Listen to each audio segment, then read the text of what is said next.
لك على كل الله بعدين من ورا التليفون. استاذ اكرم، انت ايش صار لك هنا تقريبا بامريكا؟ وليه سموك اكرم ابو السبع؟ هذا اسمي الفني. الفني يعني فالشيء صار شلون جاب بالضبط هذا الاسم؟ لازم صاير فيه من زمان. من زمان. مثلا عندنا صديقنا مثلا بوكشه، شو اسمه بوكشه؟ صباح بوكشه. فلازم صاير موقف يسموه، فمن هالباب انا اي هذا صباح اعرف شو السالفه مال البوكشه، بس هذا الاسم الفني عادي، اي اسم يعني الانسان هو اللي، بس انا ما اختاريته، هم اللي انت اختاريته. ما تصورت يعني فشي اجى من صار موقف هيك من هالباب هذه. طبعا انا طلعت من العراق 2004. رحنا على سوريا، 5 سنوات بسوريا. عندك دور ناظم قزار. شنو سولف لنا عليه هذا دور ناظم قزار؟ هذا مسلسل اسمه السيدة. دور ناظم قزار يعني ناظم قزار معروف. ناظم قزار الامن العام. بيا سنة هذا صار الفيلم او المسلسل قصدي؟ 2007 يعني موجود به طبعا الكاتب الجميل، هو احتمال يشوفنا مرات، بالنسبه لحسين النجار، ابو حسين ابو كرار، رهيب ابو كرار. عندنا طبعا هو جيراننا بعيد، هو صديقنا وحبيبنا، صديقي واخويا، تحياتي له. اي شنو الادوار اللي سويتها بغير ناظم قزار؟ عندك مثلا عندك غير اعمال هوايه، خير من الله، تقريبا 50 عمل ما شاء الله. اي شنو اللي هسه وهسه ما عندك اعمال جديده؟ ولكن لو امريكا موتت هذه الامال موت. الفن ما يموت، الفن يتعب يمرض لكن ما يموت. نعم. احنا اشتغلنا هنا، اشتغلت مسرحيات. اي بس مسرح، بس حاليا عندنا مسلسل جاي نصور به.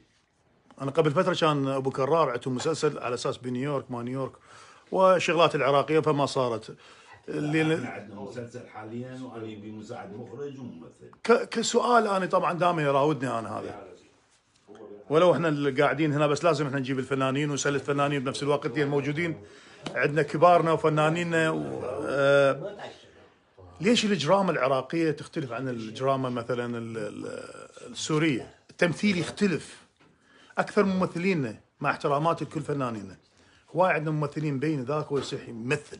ليش هذا؟ شنو السبب؟ لا هي مو شكل بالضبط. زين.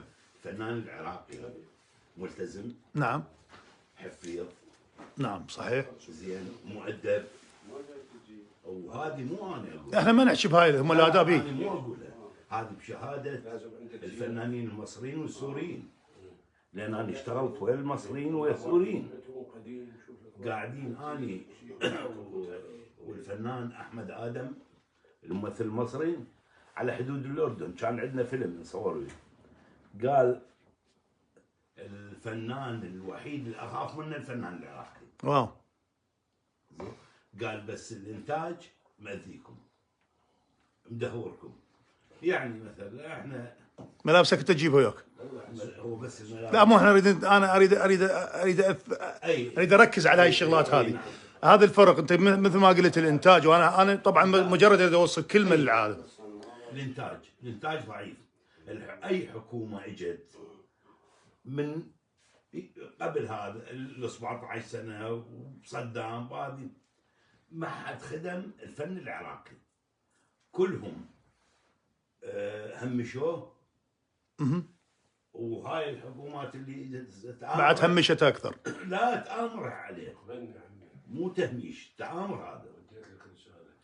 بس حاليا يعني بهاي الفتره يعني هذه نتمنى خير. بس يعني مثلا موجوده في الدول الباقيه، الفنان لما ما يصل بعمر هو يقدم، هو دائما طبعا دائما الفنان كعام دائما يعطي لحد اخر العمر، ولكن معطاء، ولكن لازم موجود تقاعد ما بين حين لازمه مثلا في هيك عمر مثل قانون باقي الدول.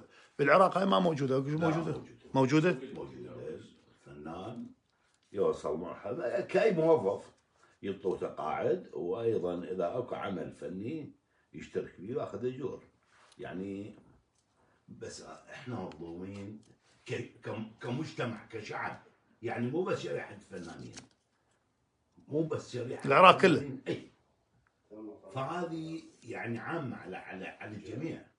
ولا الفنان العراقي يعني قلت لك مشتغل بسوريا بالخليج. نعم. مثلنا مسلسل كويتي اسمه آخر صفقة حب. الكويتيين يقولون يا ريت عندنا، اول محمد دحام الشمري المخرج نعم. قال يا ريت عندنا هيك ملتزمين وهيك حفيظين. زين. فالفنان العراقي فنان كبير بطموحه باحلامه دائما حالم. صحيح. بس شو نسوي؟ بس يفتقر هي كثير شغلات. اذا مو اكو دعم صحي ومعنوي ومادي وكل شيء، شلون راح يبدع؟ شلون راح يبدع؟ يعني احنا كنا بسوريا ينطونا على الحلقه $100 او $125. الله اكبر. زين. في حين من اجوا الكويتيين اقل حلقه ينطون عليها $1000. شوف الفرق سبحان الله. زين. والحمد لله مشت. جت لنا لامريكا.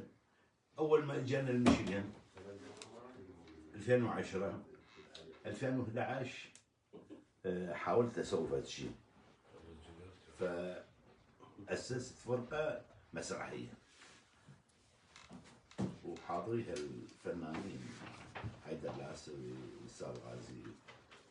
حضروا المسرحيه مالتهم. شو اسمها المسرحيه كانت؟ فخريه هاي لايف. فخريه. وهذه اكو مسرحيه ثانيه هنا قبل فتره همينه، مسرحيات وايد سووا. ابن الجنوب وهيك شغلات هذه من هالباب هذه. ما اعرف اسمها ما اتذكرها. سويتها وعرضت بها المسرحيه. ومسرحيه فخريه هاي لايف موجوده يعني على اليوتيوب. موجوده ندخلها ان شاء الله نشوفها. مسرحيه هاي لايف مو؟ فخريه هاي لايف. حلو. وبعدين اشتركت بمسرحيه اسمها جورج بوش، تحكي عن دخول جورج بوش العراق. هي الرجل الذي حاكم جورج بوش. اطلع انا محامي وهي كوميديا، بس كوميديا سولها حلوه. بعدها مسرحيه ماما عندها فيسبوك ما شاء الله. مال حسام زورو، اشتركنا بيها انا والفرقه مالتي. كنت انا مخرج منفذ، كان حسام هو المخرج. وكتبت مسرحيه اخر شيء هذه شلع قلع كلهم حراميه. هذه سامع بها. هذه تاليفي. سافرت العراق. دير بالك يابا. سافرت واشتركت بمسلسل اسمه ايام الاجازه الجزء الثاني، ويا جماعه ولايه بطيخ. ولايه بطيخ تحياتنا لهم. الله يخليك. يعني علي والجماعه. علي كل الولد كلهم ما شاء الله محترمين. تحياتي لهم. اي هذا المسيره اللي ان شاء الله مسيره طويله. مسيره طويله ان شاء الله، وان شاء الله نشوفك للافضل والافضل والعمر الطويل ان شاء الله.